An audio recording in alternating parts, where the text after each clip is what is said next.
Hello, everyone. It's Michael Jaco with Unleashing Intuition Secrets. Dr. Pete Chambers and I had a nice conversation in an earlier show where we talked about he's running for governor of Texas. He could be the president of the United States, guys. This guy is so well informed. He's unbelievable. He I hope he does. I hope he at least gets Texas, and if he doesn't, he should run for president. Right. So and maybe that would be a good thing. Maybe he should run for president. I don't know. So we'll see. But you Texans, if you don't elect him for governor, shame on you. All right. So it's going to be very interesting to see what happens going forward in the election process. He talks about the election process. Election process is being looked at really hard. Now, it's probably going to have President Trump call some kind of emergency action for and that will give all the different states the ability to go in and make sure the election's done correctly. All right, there's been a lot of us talking about that. That's been talked about. I think that's probably what we're going to see. The system as it is right now is broken, completely broken. The only way that you're going to fix it is to do emergency action. So that's probably what I think we're going to see that. So the sooner that happens, the better. All right, but it would be good if that had already been done because we're having an election in a few days in a lot of states. So anyway, we'll see how that turns out. So there's more election stealing and cheating from the Democrats as they always are going to do. So I don't know. Maybe there's efforts have been done to stop that, but we'll see. All right. Now we talked about, and this was very insightful. I'm going to play a little clip. We talked about the border. He went down there, former Green Beret. He's like a doctor, Green Beret doctor. Wow, it's like incredible. He even went through Green Beret training later in life. So, geez, guy's a total stud, and broke his leg and full disabilities. Incredible, but still doing the job. Went down to the border, worked down the border for a long time. And they were trying to force vaccinate everybody. I guess he saved over 6,000 guys from having to get force vaccinated.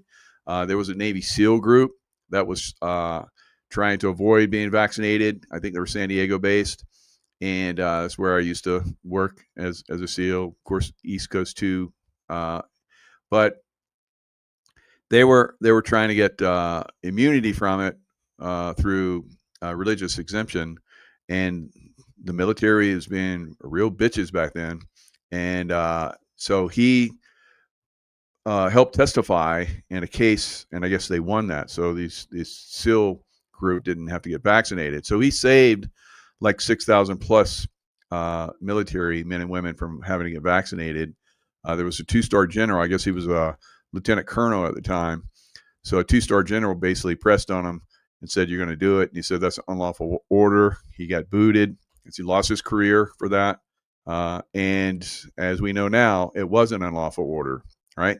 So that's hindsight. Very sad, unfortunate, but he's a wealth of information. So working at the border, basically working to stop the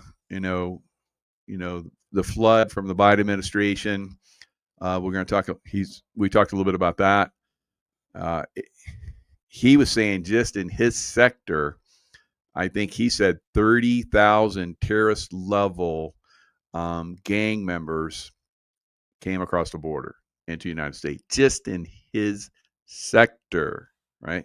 So we're talking hundreds of thousands across the entire border, California, all of Texas, Arizona, New Mexico, hundreds of thousands, no problem, right? Maybe even millions, guys, of like extreme, violent, criminal, and tattooed up, easy to spot gang members and so forth that are in the United States now.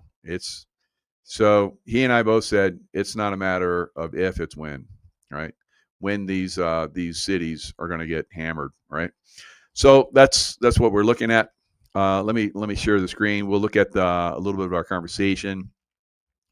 I think that everybody in the country should listen to this conversation. Quite frankly, this guy is absolutely a gift to America for running for governor, and hopefully for a higher office at some point. Maybe further in, he'll run for president. But geez, what an amazing guy. And how many like, just for your estimate? I mean, you have probably a good eye for this because you've been down there so much. How many real terrorists do you think came across that border? 30,000 in our sectors. This is an estimate. 30,000. This is an estimate, but during the Biden administration, this is an estimate. We had 12,500 show up in one day in Eagle Pass, and those were Venezuelans. And this was on 18th December 2022. I was just I got out of the military.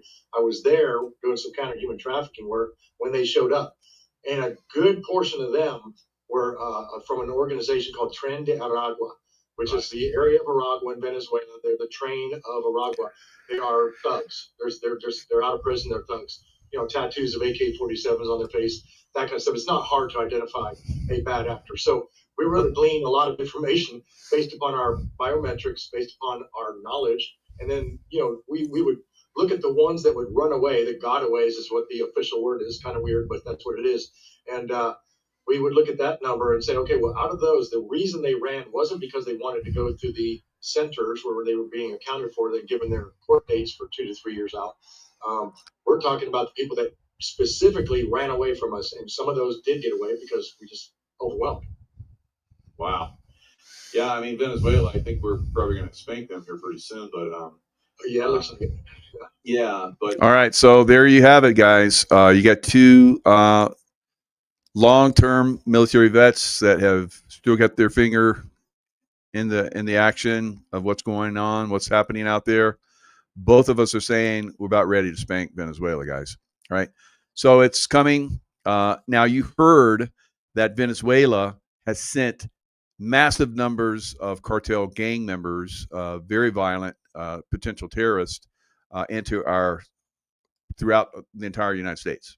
Probably every major city has some of these violent criminals, probably in some cities on a very significant level. I mean, hundreds probably, maybe even thousands of them.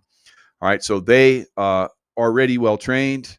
They've been trained by military. Some of them are former military within Venezuela. So when we say that we're going to hit Venezuela, it's not just because we want to go in there because there's drugs coming from Venezuela. We're going in there because they're controlling all of those hundreds of thousands, maybe millions. They're controlling them that are here in America getting ready to go violent in our cities, guys. That is, I believe, the real reason why we're going to go in and spank Venezuela. And you should be very happy we're going to proactively do that. All right. So the other side of that would be to wait until they get violent. And then we're like, okay, we're tracing it. It came from Venezuela. So we're going to go to Venezuela and punish them for the hundreds of thousands of millions of people they've killed in American cities. All right. No. Proactive, preemptive strike now so that we can save lives here in America, guys. Right? And the left is going to scream and wail and call President Trump names and call all of us right wingers because we're supporting this. It's okay. It's okay because we're helping protect them too. Right? So when I was a Navy SEAL and in the CIA for 35 years, I wasn't just protecting people like me. I was protecting everyone, even the stupid people, right? So it's kind of sucks sometimes when you think about it, but hey, sometimes those stupid people come very intelligent and do good things in future. Some of them, right? So I hope a lot of them in the future. I don't know. So there's a lot of activity that's about ready to kick off everywhere in the world. It seems like there's activity. Now this is against the deep state, because when the deep state basically, let's go to World War II, Nazis, they were already positioned. They had already positioned themselves all over the world. There were Nazi parades in New York before World War II, right? You go look it up. You see them marching around, and then they went silent, and then you didn't see them anymore, right? Did they go away? No. They just took off their uniforms and infiltrated into everyday American life.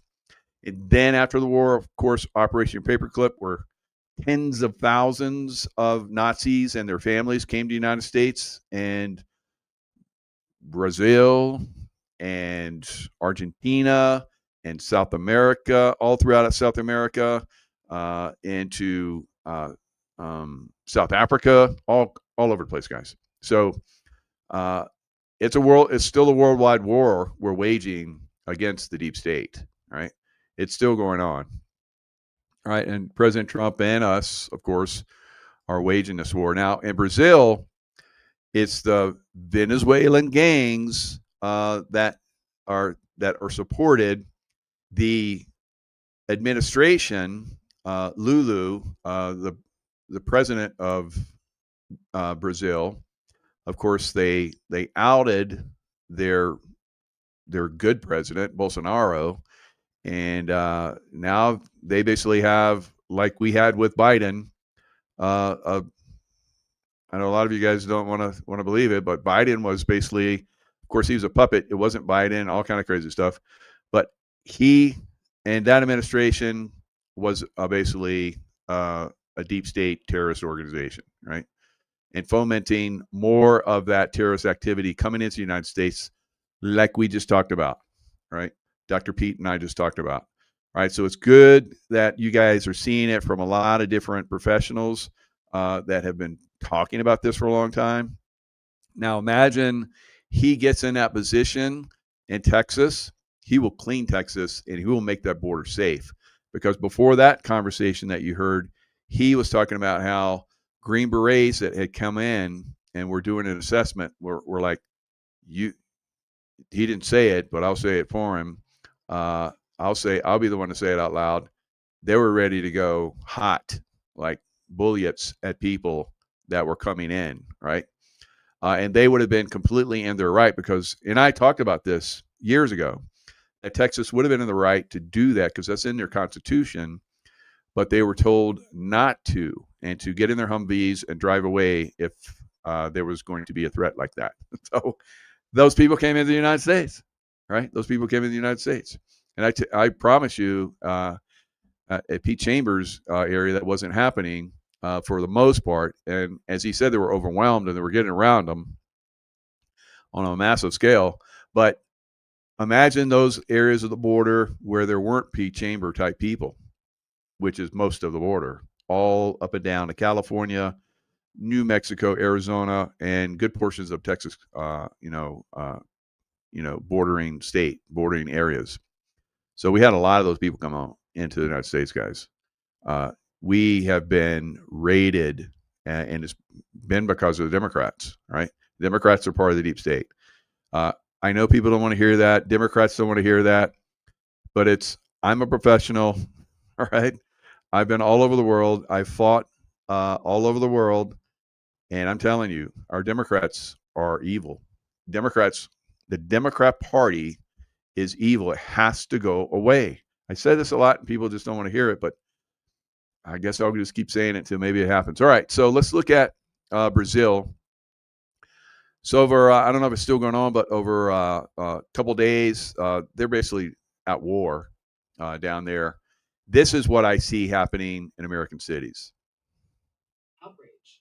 Brazil is reeling after 132 people were killed in what is now being called the deadliest police operation in the country's history. The pre-dawn raid in Rio de Janeiro targeted the Red Command, Brazil's most feared drug cartel. But what was meant to be an anti-gang mission turned into a massacre. In this video, we explain how a single raid spiraled into warlike bloodshed, what residents witnessed on the ground, and why human rights groups are demanding accountability from the Brazilian state. Across the favelas of Alameo and Penha. Their target, the Red Command or Commando Vermelho, a powerful criminal group that began inside Rio's prisons in the 1970s and has since become a vast narcotics empire controlling huge swathes of the Amazon region. Authorities say the raid, 2 months in the making, aimed to capture the gang's top leaders and curb its growing influence. This is narcoterrorism.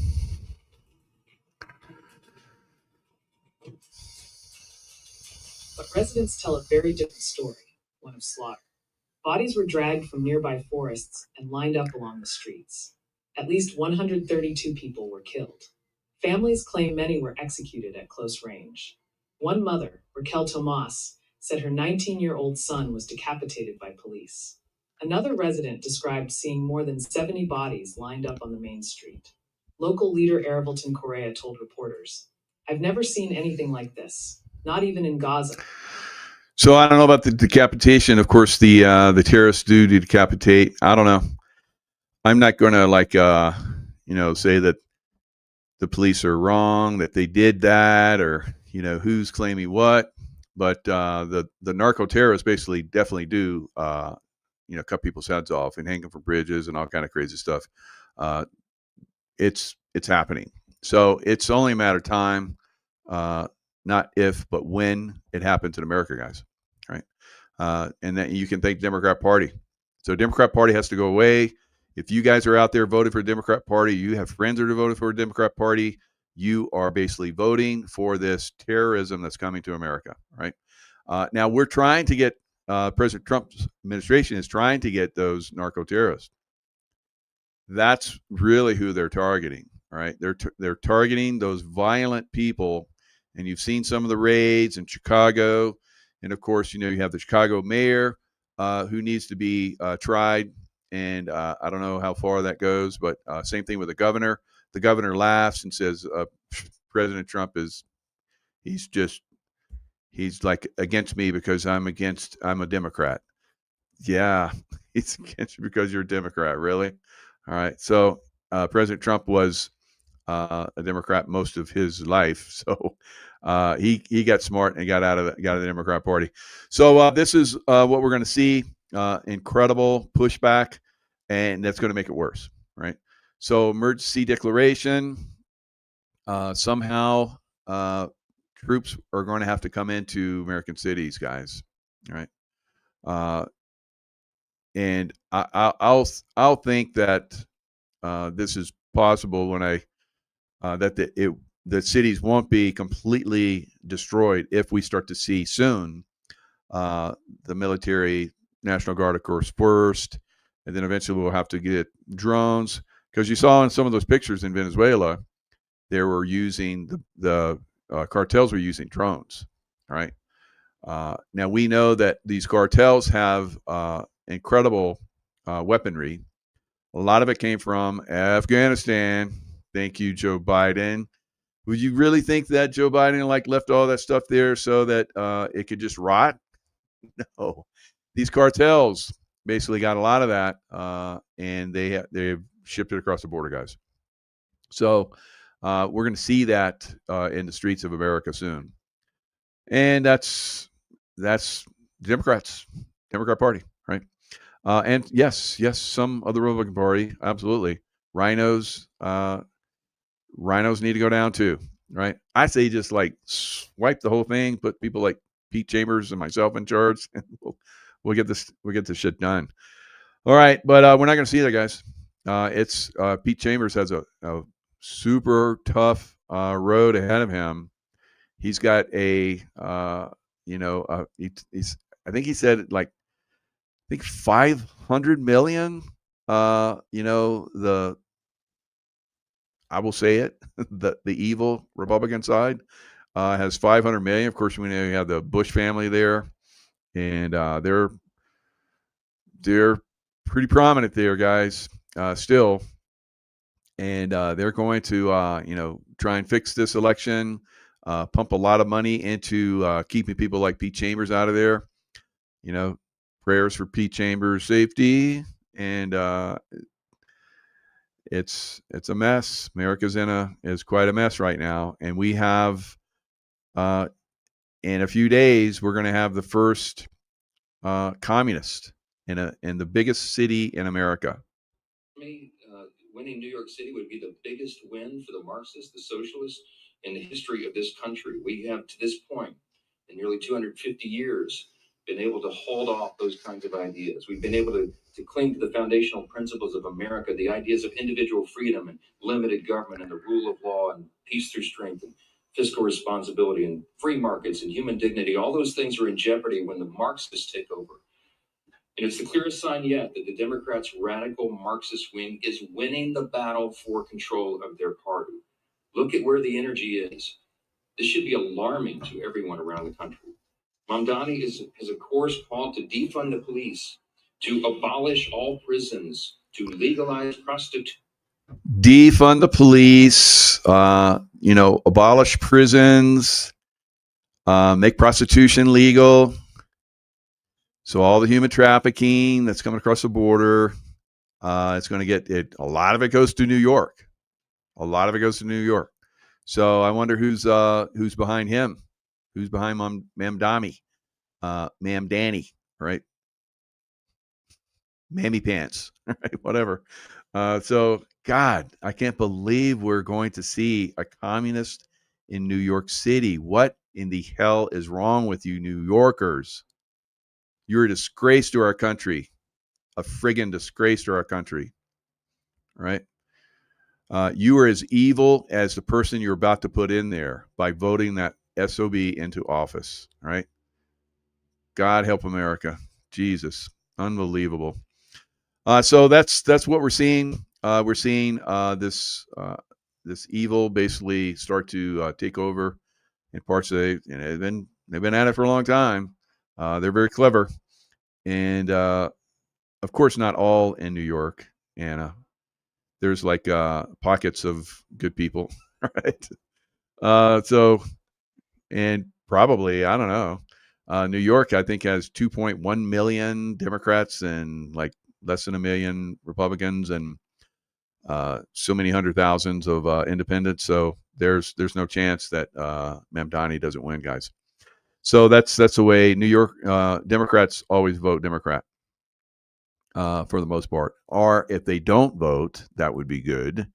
But the other option is to have Cuomo, who basically killed thousands of seniors with a COVID. Geez, you got bad and badder would be Mamdani. So I don't know. I know, David. It's like a whole nother planet there in New York going forward. And I love New York. I love the nightlife, the food. It's back in the day, it was absolutely incredible city. Back when the towers were still up, even when the towers came down, New Yorkers weren't all that friendly before the towers were up. But after the towers came down, they were super friendly. And then I went back again many years later, and they're back to being voting for Mamdani. So I don't know. I don't know what happens there. I don't know if there's some kind of broadcast energy, stupid energy there. Where's Georgie girl? Georgie, she's a New Yorker. So I don't see her in the chat. But there's potential for extreme violence, I think, going forward. Definitely in New York City. We'll probably lose New York City. All right, that's one of the ones that a lot of us have said that will go. All right, so get out of the big cities, guys. All right, Venezuela is the center of the action. So what to know about Trump's Venezuela strikes and how Maduro responded. U.S. ramps up pressure. Venezuela pleads with Moscow and Beijing for help. Another Navy cruiser joins Caribbean flotilla. They put the biggest aircraft carrier, the Bush. Yeah, great. So the aircraft carrier Bush, President Bush, and it was like, wasn't it little boy Bush went down there when one of those Venezuelan presidents was like kind of gave him shit. He says, I wrote a book, you should read it. And then he died. Right? Then he died. Trump says he is not considering strikes with Venezuela after he said that he was. Right. So that's a telltale sign that it's getting ready to go down. So he's basically telling you he's going to do it, then he tells you he doesn't, because that's the way a good disinformation program works. All right. So it's getting close. It's getting close. It's got to go down. Venezuela seeks Russian help amid fears over U.S. ready to strike military targets inside Venezuela. That's 13 hours ago. Venezuela Maduro says U.S. fabricating war. Yeah. Okay. So I told you what's really going on, guys. They've sent very violent terrorist units into United States that are military trained, and we need to do a surgical strike before this kicks off. Right? We take the head off the snake, and then it's a lot easier to piecemeal take some of these other people down. I saw in a chat while I was talking that somebody said that. Let's see if I can find it again. They were talking about, it is crazy. Speaking to Democrats, I ran into a Democratic family this past week, and I don't understand it. Right, Wolf Mother. Yeah, they just don't have any common sense. They're very emotional, and those people that are emotional are usually the least informed. Right. I don't know why that works, but that's the way it works. Right. Michael, it's not Republicans versus Democrats anymore. It's patriots versus communists. Yep, truth, Mike. Good. So anyway, it must be way back. I don't see it, but somebody said that the press is basically saying that, yeah, they're like arresting these illegal people, and they have no criminal records. They're just nice people that make tacos on the street and sing with little banjos and stuff. I remember that when I used to go down to Tijuana. That was cool. But yeah, that's not the case. So the press is the enemy, guys. Our press is also the enemy of America. And President Trump said that, before he even got elected the first time. He says, there's the enemy of the people right there. And he was pointing to the press every time. Said it for years, still says it, right? They are aligned with the evil side to basically destroy America. All right. So, meanwhile, in Ukraine, where I guess Venezuelans also fund the war, it's like crazy. They're basically getting spanked by Russia, very very severely. And of course, they have. Kind of reminds me of Saddam Hussein.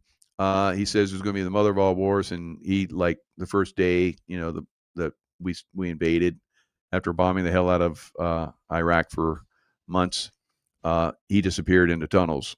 Right, so the mother of all wars, and it was pretty much over in a couple weeks.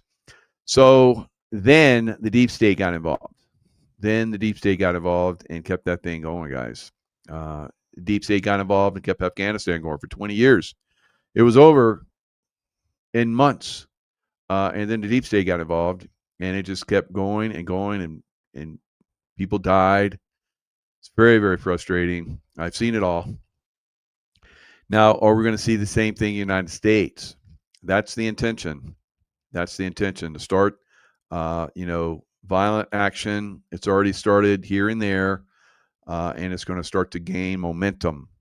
And will that turn into years of war in our American cities? It's possible, but not if you got guys like Pete Chamber, myself, and other places in the country. We're going to have to take charge, guys. We're going to have to, seriously kick the Democrats out, get them out of the way, put them in prison, hang them high, whatever it takes to get them out of the way. But otherwise, America is toast. So this is, and I'm not talking about all Democrats, please, you know what I mean. The evil ones that are convicted, that go to jail after being convicted, right? Military tribunals. They'll be like, hours. I got the evidence. Here's the evidence. Guilty. Either they go to prison for the rest of their lives or something else. All right.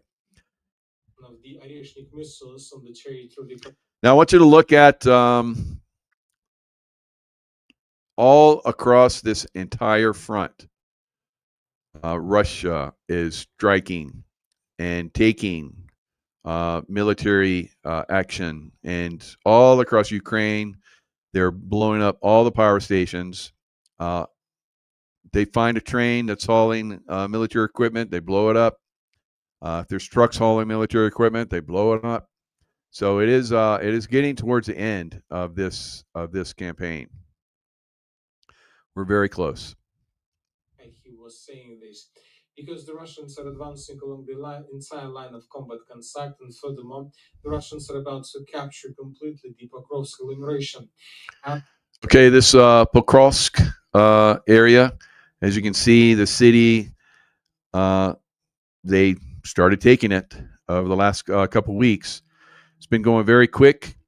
As you can see, they've seized almost all of the Pokrovsk area, and there's another city of similar size over here that they've taken or getting ready to take. All these outside little towns and so forth. So you see this little stretch right here, all of this area right here, and I talked about this almost 2 years ago. I said if the Russians ever start doing pincer movements, they're going to really start to destroy Ukraine, American funded Ukraine. It's no longer American funded. Thank you, President Donald Trump. But you see this cauldron. They call it a cauldron when the pincer movements basically come around, and now it's a complete trap. It's over 5,500 Ukrainians in this area, and they're being slaughtered. They're being slaughtered because they won't surrender.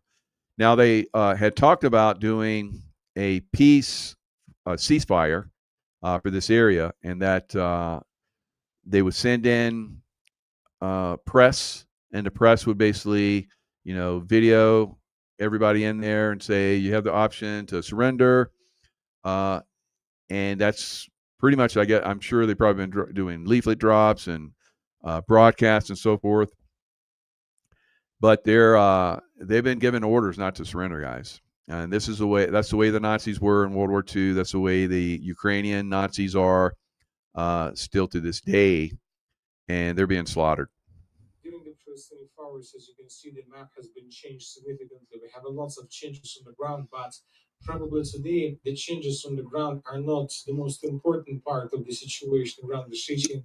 So once again, Russians are saying that the Pokrovsk agglomeration was caught by Russians in cauldron without any chances for Ukrainians to escape this situation.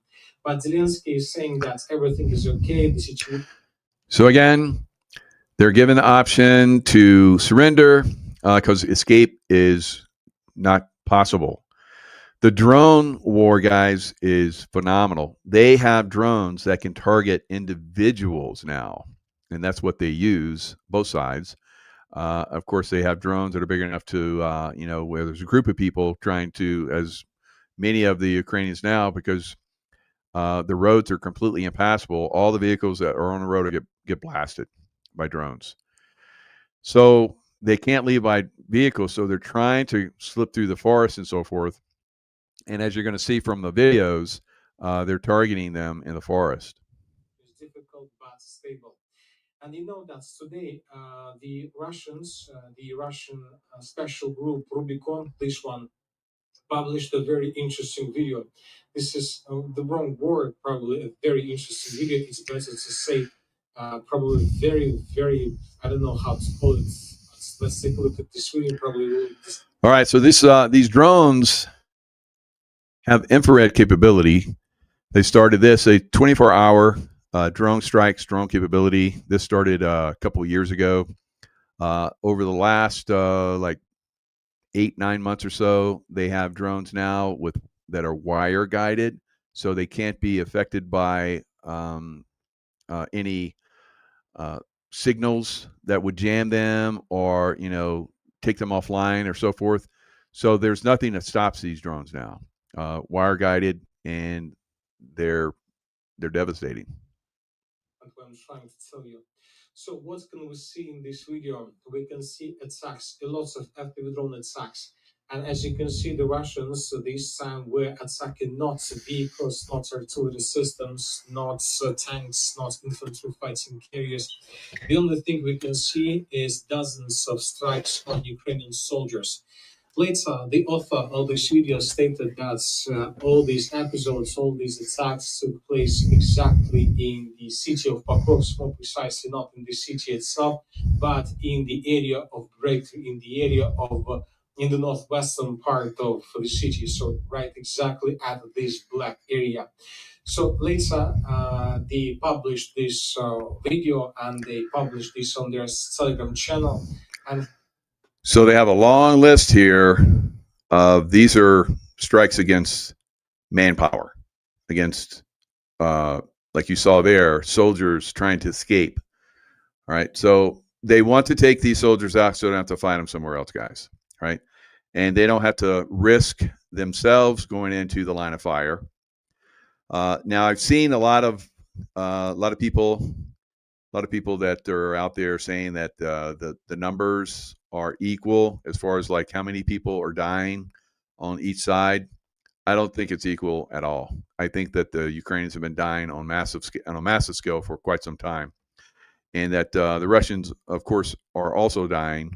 You see that the Ukrainians have drones. They show where they blow up individuals that are out in the open. You see where they're like now the Russians are starting to attack once again with armored vehicles. They stopped it for a long time because of the extreme loss of vehicles from drones. Now they have started again, so we're starting to see a lot of even Russian vehicles that are getting destroyed. But massive loss of life on both sides, but mainly on the Ukrainian side. And there's like 5,500 Ukrainians, they estimate, I've seen as many as 10,000, that are in this pocket, and probably about 80% of them are going to get lost. You can see the timings. So as you can see, every single 3 seconds, Russians during this video published another episode how they were attacking manpower. So this video shows us that during the previous night and probably during all previous nights, the Ukrainians were trying to escape Cauldron on their own. Without vehicles, through, let's say, tree lines, through brushes, through forests, through fields, and so on, and Russians were attacking them.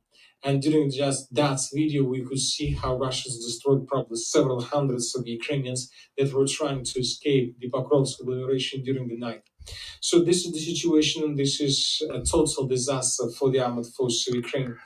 At the beginning of this squadron, there were around 5,500 soldiers. Most likely, by the end of the battle for the Pokrovsk liberation, Ukrainians would lose around 70 or 80% of their soldiers. All right, so this is the way it's been for quite some time. They've been doing the pincer movement, like I talked about a couple of years ago, and now they're seeing. I guess it was following me around. Here I am. So I guess they were because they closed the windows, so it went off. Because they've been basically taking out town after town with a pincer movement. They, instead of going straight in and getting annihilated on a massive scale, the Russians, that is, they did that in the beginning stages, and they lost a lot of men. And now they've learned how to basically go around, cut off the supply chain, and make them either run away, or as they're running, like you're seeing there, they can decimate them, and instead of like going head to head, that's usually 1-to-1 kill ratio or more, because a lot of times the defensive positions are harder to get out. Now, if you, like I said, if you basically cut off the supply and get them from behind, it goes the other way. Instead of the defensive positions basically killing more of the attackers, it flips it the other way, and that's the way it's been for years now. So you're seeing Ukraine, basically the Nazis of Ukraine, basically being annihilated, and then all of the people that come in to fight for them from around the world, and a lot of Europeans and from the U.S. Trying to get that money All right, so you get paid good, evidently, but is it worth your life? Because you go to Russian front, you're going to die, right? So I don't think they get as many people going out there. Probably people that will train, but even the people that are being trained, if they're in Ukraine, they get blown up.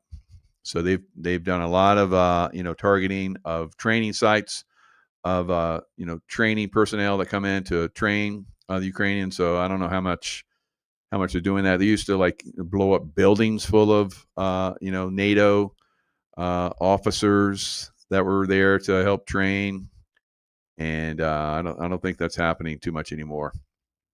Now in Poland, they're doing a lot of training in Poland, and Russia has been flying drones and planes and so forth into Poland. I think this is kind of like Poland around and going to find out, because they're basically training and allowing all the supplies to come through Poland. They're doing a training right on the border of Poland. I wouldn't be surprised we start to see Russia strike into Poland at some point, right? And that's going to really get everybody their panties in a wad, right? They're not going to like that. And they're going to say, oh, foul. But Russia has pretty much devastated NATO already. They've done everything they could to destroy Russia. That was always the intent of NATO. When NATO was formed, it was formed by Nazis, right? Former Nazi generals were the heads of NATO for years and years. I don't know, maybe still are, but it's a mess. And this is another way for, I think President Trump is letting this thing kind of, I'm gonna do this and I'm gonna do that, and he doesn't do anything. And in the meantime, Ukraine and the NATO Nazis are being decimated, right? So America has its own war to fight, internal war, which is coming, and of course the Venezuelans, which are funded and have infiltrated on a massive level, and not just Venezuelans. Of course, we know there's Chinese that have invaded.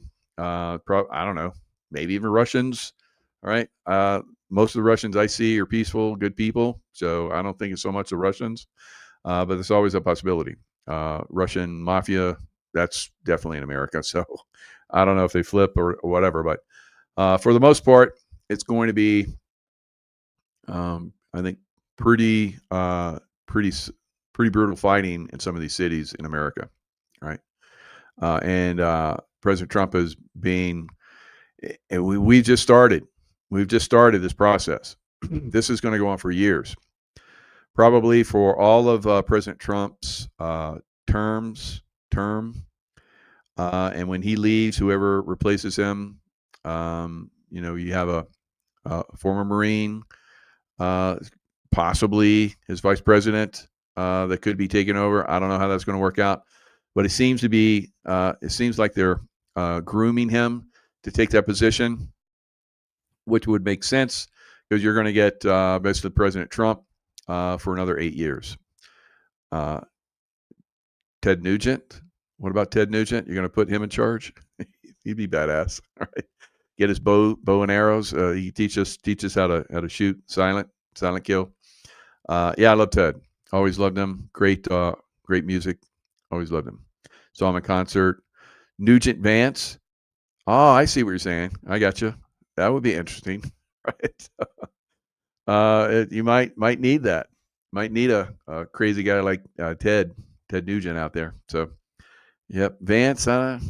He's a nice guy, but he's former Marine, and I think he would. I don't know. We'll have to see how he develops over the next couple of years. And if we do, everybody's going to start to talk about Vance as vice president now. We're going to have to pick Vance as vice president. Maybe because whoever it is, usually vice presidents don't do much. They're just a figurehead. But I think Vance has been very active for vice president. And I think that's going to be good for us. I hope it is going forward. Jesse Ventura, no. Jesse got hammered by the deep state and just bowed out. And I don't think he doesn't like anybody. He doesn't like anybody now. He thinks everybody's evil. which is understandable because that's what he saw. All right, so what else we got? Winter weather that's coming now. New York from Hurricane Melissa, they're getting massive flooding in New York. So they directed the storm at Guantanamo, and I guess maybe the good guys like, okay, we're gonna hit New York. All right, so New York's bad guy land. So now, of course, you guys that live in New York, I've been telling you to get out of there, but somebody's got to stay there, turn the lights off when Mamdani basically destroys New York. So my hat's off to you guys that stay there. What a mess. That's California for me. Those guys that are still in California, God bless you. All right. I was out during the COVID nonsense, and I'm not going back until Gavin Newsom's gone and they got somebody in there that's going to do a right job.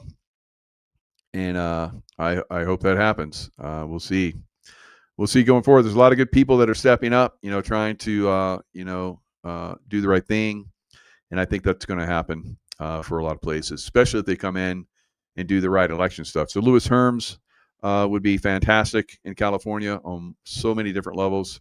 But he doesn't have, and a team can come together because there's, I know he told me kind of some of the people that were ready to back him. So it can happen very quickly where he would get a good team. Kind of probably the same thing with Dr. Pete Chambers. If you're good and you got good ideas, because he wants to do away, Dr. Pete Chambers wants to do away with a lot of the taxation. Of course, Texas doesn't have state tax, but they do have property tax, and he's talking about doing away with property tax. Lewis is talking about doing away with property tax, because California definitely doesn't make enough money if they didn't throw it all away and transgender transitioning and who knows what else. So all the crazy, stupid stuff that these liberals in these cities do, basically tax us, and they shouldn't be taxing us, especially if you own your own home. But you shouldn't have property tax to begin with, right? A homeowner shouldn't have property tax because pretty much what they do. If I move into an area and I buy it at a certain price, so say I buy a $1 million home, and over time, over the next 5-10 years, all the homes around me go up to $2 million. So my home is going to get priced as a $2 million home. So I have to, instead of the $1 million home that I came in and was paying tax on, now I got to pay on a $2 million. I haven't even sold my friggin' house. I may sell my house 20 years later and property taxes collapse, like we have which is coming. We have pretty much a Great Depression. So, and all that time I was paying for a property tax on a house that I never sold. It's bullshit, complete bullshit, right? So we need to do away with property taxes throughout America. So Texas is looking at it. Oklahoma's looking at it. Of course, Florida's looking at it. It's going to happen. So I quit paying school taxes. And yeah, school taxes, that's just a scam. It's just a scam.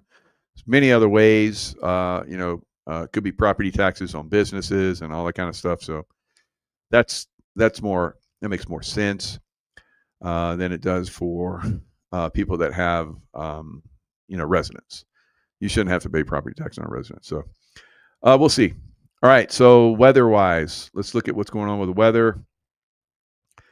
It looks like it's going to, Miguel has been saying, it's going to get cold. Frío. It's going to get muy frío. As well. Happy Friday, everybody. Hope you have a very great day today. Look at this for this morning over here in BC, British Columbia. They have 99 miles per hour wind gusts reported over at the Chester Lake Dam. That is a lot of strong winds over there. Now, we still have this weather pattern coming for the next 5 to 7 days where it's going to be relatively quiet. All right, so 5 to 7 days, it's going to be a little bit quiet, but then you're going to get a deep freeze coming down into the middle of America. As you see here, the remnants of Melissa is spinning over here, and it's not I think it's not even a tropical depression anymore. It's breaking up, but it left New York with flooded streets. All right, so we're going to see a lot of storms coming into America and over the next week. Towards BC and Western Canada. But as we go through the next 5 to 7 days, so forgive me, I have to go past that to show you this weather pattern. Now, for this morning, we still have the hurricane that's just leaving past Bermuda, and we have these storms hitting over here in New England.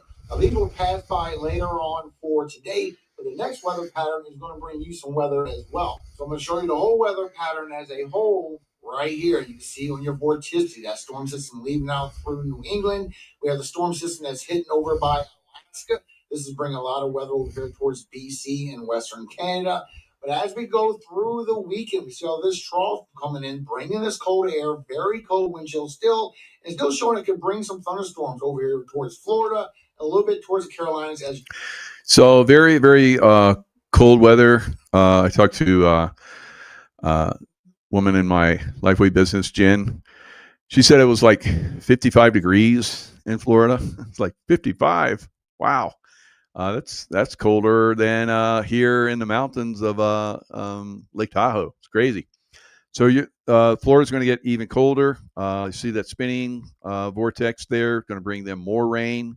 They've had a lot of flooding that's been happening in Florida. Of course, Florida always gets a lot of water, but it's a little bit more than usual. And you see all these spinning vortices of energy coming in. I predicted that here on the West Coast, we're going to get back to back weather, bringing in a lot of snow this year. Monday and for northern Bahamas as that pushes offshore. And still maybe getting a shortwave trough as we go through for Tuesday, bringing some chances for some regular rainfall, some storms that might pass through for New England. So you got New York getting clobbered right now, and you're going to get another storm with a lot of cold weather come in and clobber it with a lot more rain once again. So you're going to have flooding, unusual. I think I saw somewhere it was like 99-year flood or something crazy. They always got to go big. So 1,000-year, 900-year, 99-year, whatever. I don't think there's any records of 1,000-year, but somehow they figured that out for the North Carolina mountains when that Hurricane Helene went all the way up into the mountains of North Carolina. So that's one of the things that we're going to see still. Now, we have not seen any hurricanes this year in America, guys. So that tells me that the deep state hasn't been able to punch them in here. All right. So that means the white hat group has power, enough counter weather modification, whatever, to basically stop some of that out. Now, unfortunately, we got the flooding in Texas earlier this year. Dr. Pete Chambers talked about that, and he talked about how he went in and he was basically just taking charge and all doing, directing people, brought in dogs and sending people out in boats, and then the Texas came in like 4 days later. Authorities came in and said, "You can't do that. We have to be." After 4 days, they came in and tried to shut him down because they were saying he didn't have authority. And he just worked around them. So you guys in Texas got to get Dr. Pete Chambers. I can't say enough about the guys, but God, we need people with brains, guys. We've been electing these monsters to run the show. A little bit of snow in the higher elevations. But as we get the storm system coming through for the West Coast for next week, this is Wednesday. This is going to bring you some storms towards Northern California, a little bit of Oregon that should go through for Wednesday. That's going to pull through. Then the second system that's hitting over towards BC is going to move a little further towards the south. And as you go through for Friday. So, yeah, weather system after weather system, bringing lots of snow, cold, and so forth this year. So it's coming. And this is the trend for the future, moving into the next several years, maybe decade long. We're going to see increasing problems with our weather. All right, so now let's look at, I haven't done this in a while. I used to do this at least once a week on my shows where I talked about all the unfortunate, all the people dying from COVID shot. So let's kind of bring this back up a little bit. And we can also talk about how ChatGPT could find nothing on Charlie Kirk being dead. Right. So here was the questions. ChatGPT can find no evidence that Charlie Kirk is dead. So where is Charlie Kirk buried? ChatGPT said the exact burial location of Charlie Kirk has not been publicly disclosed. So then they talk about what is known. His memorial service took place September 21st. His body was flown to Phoenix on 9/11, September 11th, on board Air Force 2. That way they could not look at the body, kind of like what they did with JFK.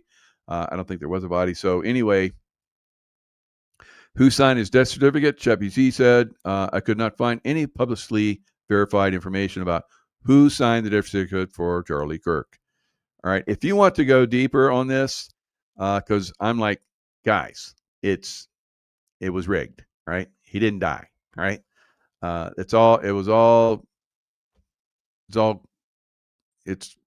one got shot in the throat, right? That's all stagecraft and all kind of crazy stuff. So some people still believe it. It's okay. Some people still believe in 9/11, on and on and on. But it is at some point going to become obvious. Now, we've seen some people out there that are still revealing very good information. I like that. I'm not going to point directions to any one person, but there are people that have a name that it's kind of like Candace Owens, right? Candace Owens, I think, is crushing it. She's really doing a good job of revealing more and more and more. I listened to her last night, and she was revealing some good stuff. So good for Candace, good for independent journalism, good for us, for people that take that on. All right, so you said the most recent credible news, official records. ChatGPT said recent credible news on Charlie Kirk's death.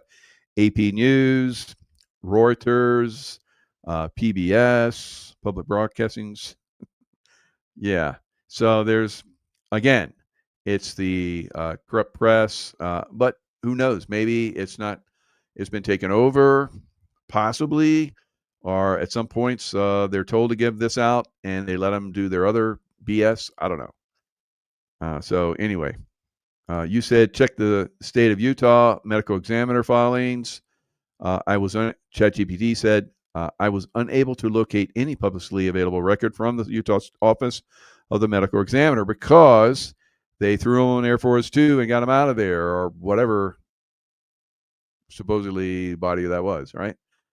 So anyway, so there's a lot of my conclusion, because the key document, death certificate, which the signer's name is not publicly accessible, and no credible outlet has reported the signer's identity, I cannot provide a verified answer as to who signed Charlie Kirk's death certificate.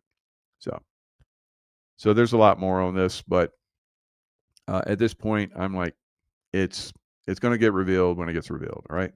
So now we still have in memory of those who died suddenly.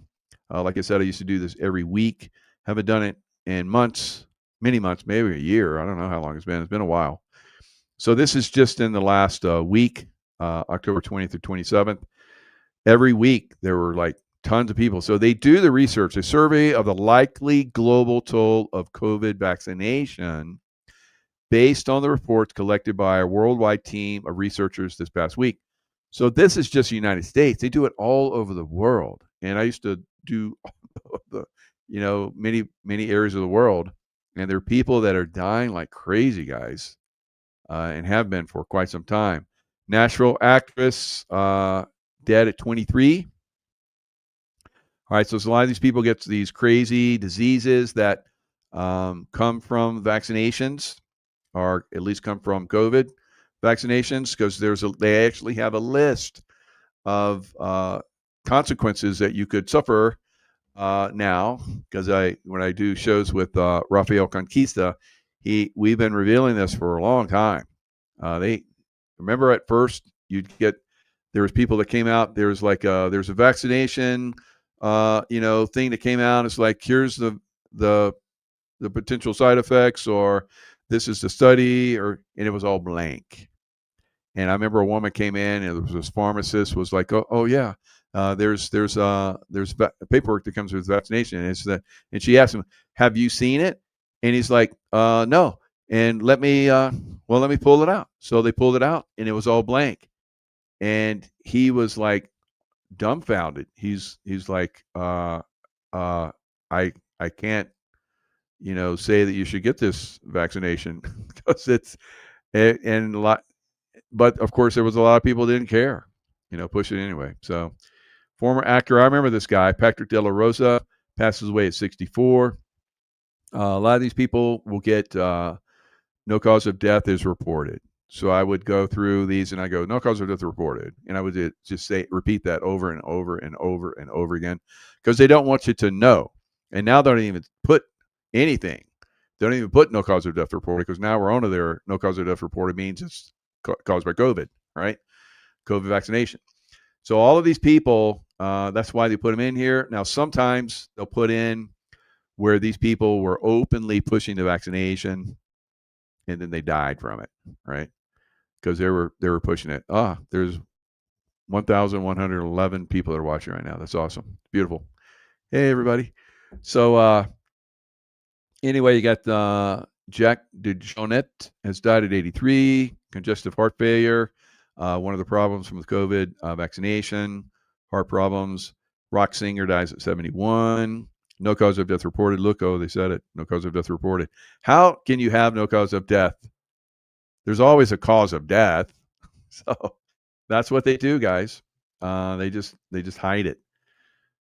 Freestyle Fellowship members. Peace reportedly passes away. Hip hop group.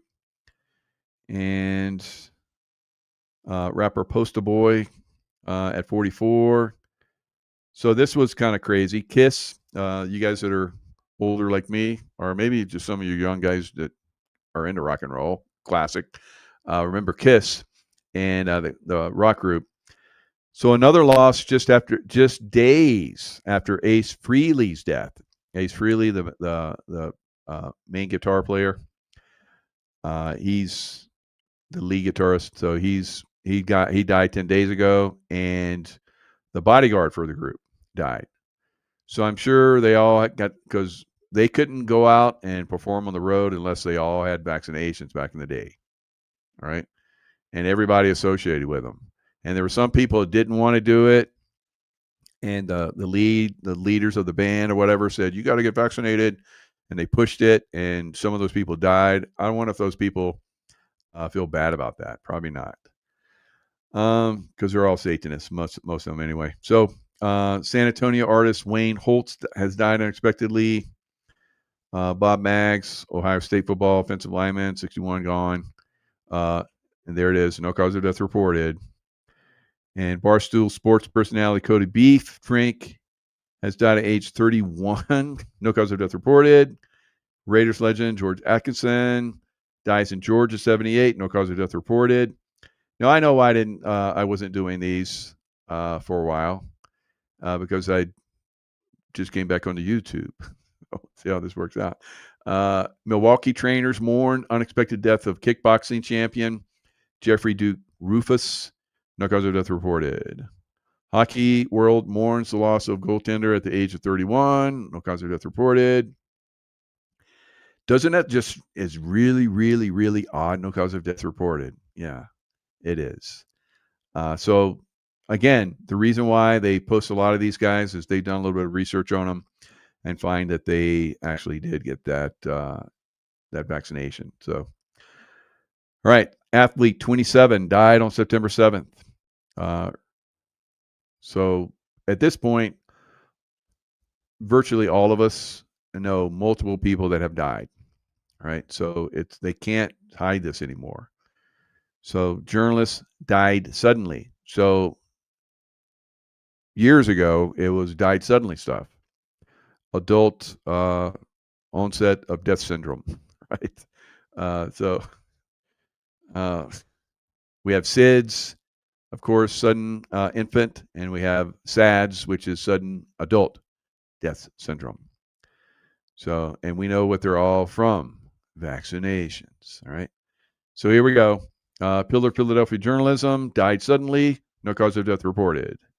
Red Lobster co-founder, chain and restaurant chain Titan behind Olive Garden. Joe Lee dies after changing the way American dines. No cause of death reported. Days of Our Lives star Lauren Koslow, no cause of death reported. Charlie Jablonski, industry leader, longtime NBC and NBC Olympics visionary, passed away at 69. So sometimes they would put that they just dropped dead, or they had, long illnesses after being vaccinated.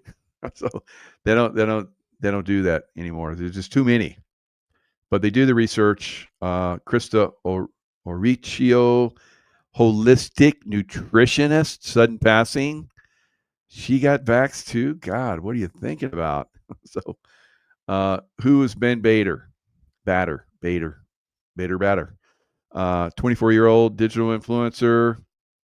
No further details about the death of the digital influencer have been found as of now, right? Nor will they be released because they know why. It was that injection. Maryland, Delaware, Charles Otto dies unexpected after more than a decade of service. Republican representing counties passed away unexpectedly. Elkhorn North football earns emotional win days after coach's infant son passes away. So they want children to get the newborns get the COVID vaccination. So there's babies. So here's the babies. They get a vaccination. 11 days old, 4-month-old, 8 days old, stillborn, 3 days old, 5 months, 6 weeks, 5 days, infant twin, infant, stillborn, 3 months, stillborn, 10-year-old Peyton. No cause of death reported. Jasper High School student unexpectedly passes away. No cause of death reported.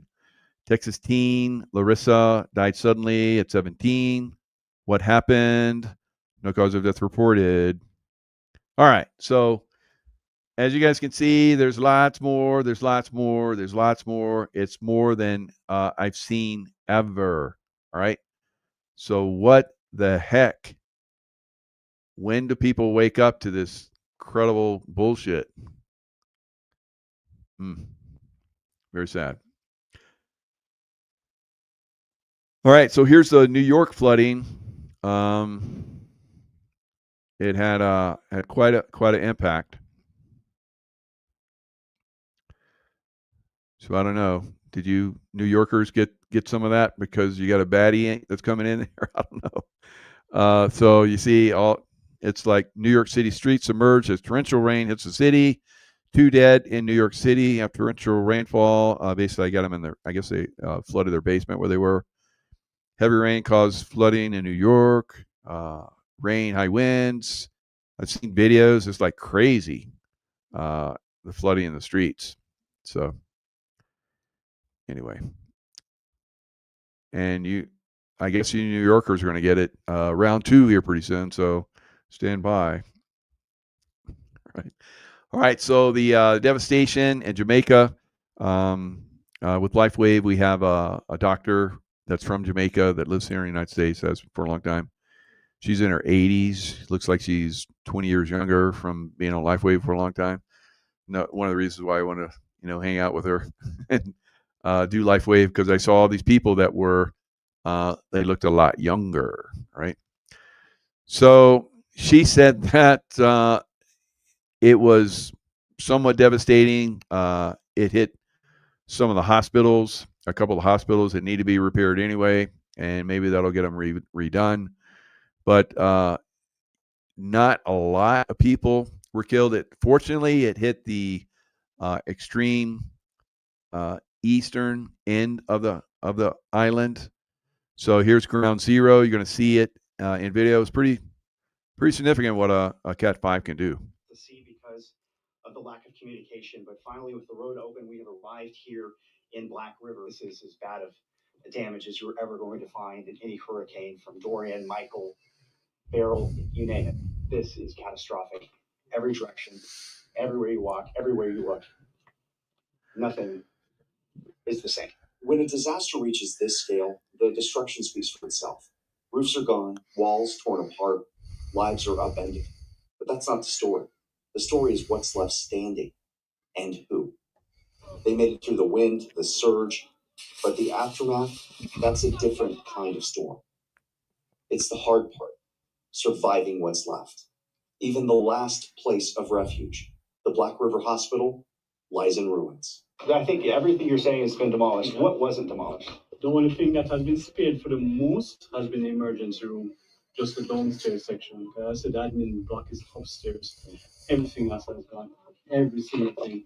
Along the coast, the hospital stood like a last defense. A 10-foot seawall meant to keep the sea out. But Melissa came higher, stronger. Roofs peeled away in winds pushing 185 miles an hour. And still the staff stayed, moving patients through the wreckage, steady voices in the storm. The calm in a place built for healing, not surviving. And the wind kept blowing and would never stop. It comes from that direction and it blows back to that direction. It was so time, man. Yeah, we were scared. Yeah, it was pretty crazy. So when the hurricane went over the island, then the wind shifted and blew back the other way and kept the winds going in the opposite direction again. So, wow. They get hit pretty good, but looks like most of the people survived. Pretty amazing. Pretty amazing. I've been in some pretty crazy storms in Guam.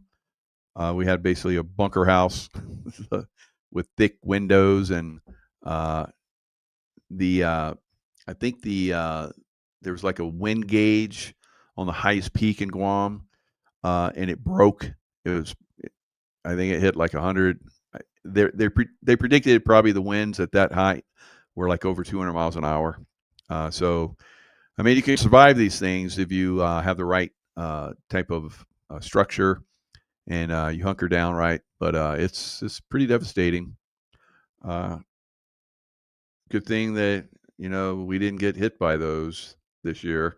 So again, it's a good thing. So war and lots of wars everywhere, guys. Probably Venezuela, like we're talking about soon, and down in Rio de Janeiro, and also basically a power shift that's happening in Africa. Turned into one of the most shocking political eruptions in East African history. The streets of Dar es Salaam, Dodoma, and Arusha are now centers of unrest as angry citizens reject what they describe as a dictatorship under President Samia Suluhu Hassan. So people are getting fed up with this election fraud bullshit, right? And in Tanzania, basically they run out what they call the dictator. They've raided everywhere. I saw somewhere there's like 600 people dead. It's we're done with this election fraud bullshit all over the world. The nation once praised for its calm democracy has been thrown into chaos. Viewers, before we begin, remember to like, share, and subscribe to AfriPlus News Channel for more credible, insightful, and policy-friendly analyses like this one. The youth of Tanzania have said no. They have refused to accept what they call the manipulation of democracy and the silencing of their voices. For many young Tanzanians, this protest is not just about politics. It is about dignity, justice, and freedom. But as the streets continue to burn, one must ask, how did a country once seen as a beacon of stability in East Africa reach this breaking point? Are these youth simply reacting to a rigged election, or are they rising against years of political frustration and unfulfilled promises? The situation has reached a frightening level.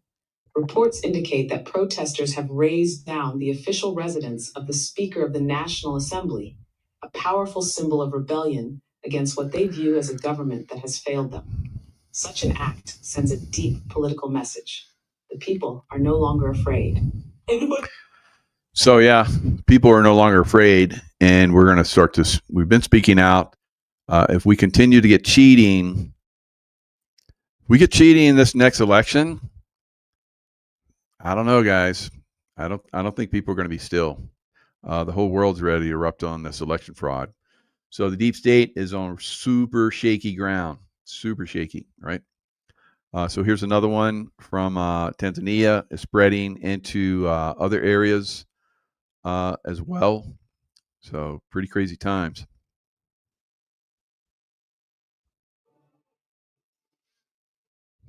Hello and welcome. Today we begin with the latest updates from a deadly turmoil in Tanzania. The protests that erupted after a contentious election in the country seem far from over. Instead, they have now split into Tanzania's neighboring country, Kenya. The border town of Namanga witnessed violent unrest, with Kenyans alleging the Tanzanian police targeted them. The police allegedly lobbed tear gas canisters across the border and fired live ammunition. The videos from the area show protesters scattering in panic as tear gas and echoes of gunshots filled the air, leaving behind the... So you see there, they were like trying to drag a body out of the way, and more shots of fire, and then everybody just took off. So smart. So civil war in Sudan. So Africa is, there were many of us that were hopeful that the President Trump team would come in and would really crank down on the deep state very quickly. We would make an example of the deep state, and then we would spread, taking down the deep state around the world. It's not going as planned, or at least as we wanted it to. So the world is erupting. God help these people if they do this, continue to do this in the United States, because we will absolutely do this as well. All right. So we've been very patient. We've been waiting for this to happen. It still seems to be dragging on. I have hope, but we're going to see over this election that comes, I think, on Tuesday, and then a year from that in 2026. If these two elections really go down, I think that America will erupt. Because the Jews are not involved, or the Western side directly. Even the Islamists are killing thousands. And of course, the Arab supremacists are also killing thousands. Yeah, somebody said, pray for the Christians in Nigeria. They're slaughtering the Christians on a massive scale in these areas. Greta, where are you?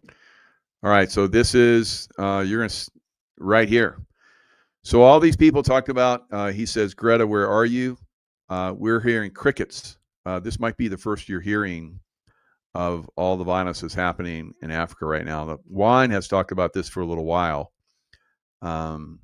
We tried to get a woman on, but she didn't want to come. I don't know what happened to her. Literally, we don't know what happened to her. But she was speaking out about a lot of this, and it's been going on for quite some time now.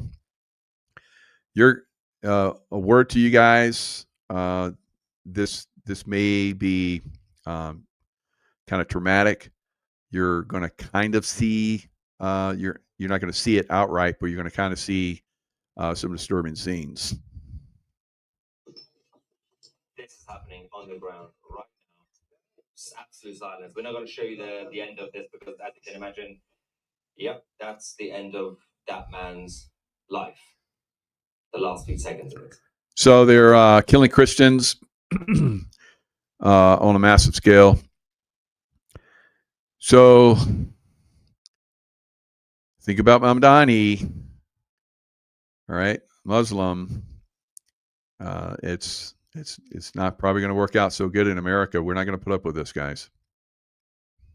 Now, satellite images now confirm that over El Fashar's Darajia neighborhood. All right, so they came into this neighborhood, this whole neighborhood. So they have satellite imagery. So all of these different, all 6 of these different little satellite imageries are where people were slaughtered. Christians were slaughtered. Appears to show evidence of door-to-door clearance operation. Absolutely insane ethnic cleansing. Now, the numbers you see on the screen, we can zoom in on the number 1. I mean, so you're not able to see the body so much, but you can see pools of blood. All right, there's serious slaughter of Christians going on there. Yeah, definitely we need to pray for these people. You can see bodies and blood. And it's also the number 5, you can see their vehicle roadblocks, but their bodies are everywhere at this point, on the ground, across the whole area. Not a word, not a single word from the virtue signaling Free Palestine mob, because I don't think they want to even bother do their own homework to find out exactly what's going on. So they would rather just listen to CNN and Al Jazeera. They are gloating. They are celebrating for seeing innocent people, their bodies all over the place. We're also going to be giving you guys the latest update on Tanzania as the protests are escalating. But yeah, as I said, it's shortly after this, so we're going to come back live on TV. All right, so it's been a lot of time in the Middle East. Muslims do not get along with other religions. Right? If there's ever a problem, they use that as an excuse to go house to house, like you're seeing here, and slaughter Christians. Right. So we already do have Muslims in our government. Somali, who's a Somali woman that's from, was it Michigan, I think. So we have her, and soon for a mayor of the biggest city in the United States, Muslim, right? So the Muslim, they're not Ilhan Omar. That's it. Yeah, thanks, Adub. So as I can tell you, they don't play well with others, right? They're good people, and as long as they're in their country, running their country the way they want to run their country, with their Sharia law and so forth, which is not even close to our Constitution, they're okay, right? So nothing against Muslims, but we're definitely not a Muslim country, right? And to have Muslims come in and start to, take over cities, which they're doing, and to position themselves in political positions of power and mayors and city councils, and not going to work out good, guys. Not going to work out good, right?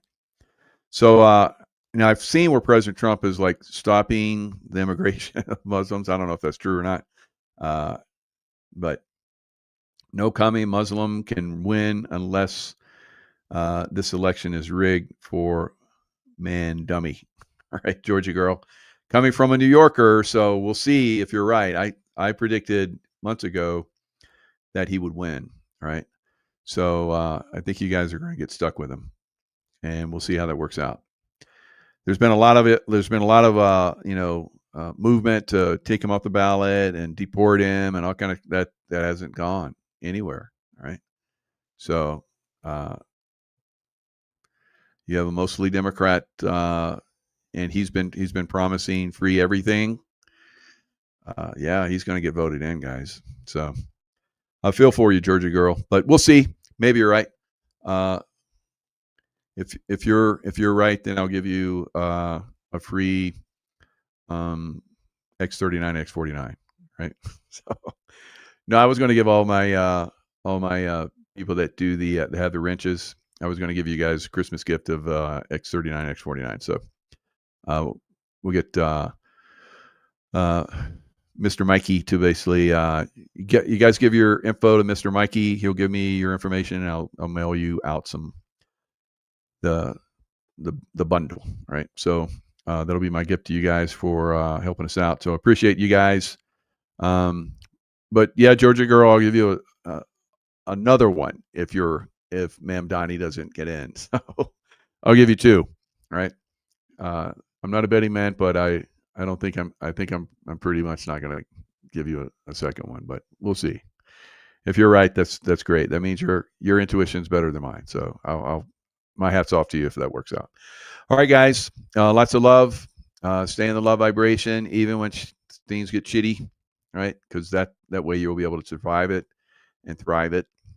Because the other side of this is going to be a miracle, absolute miracle. So with the destruction of an old system, there's always violence, right? So we're going to see that in America, unfortunately.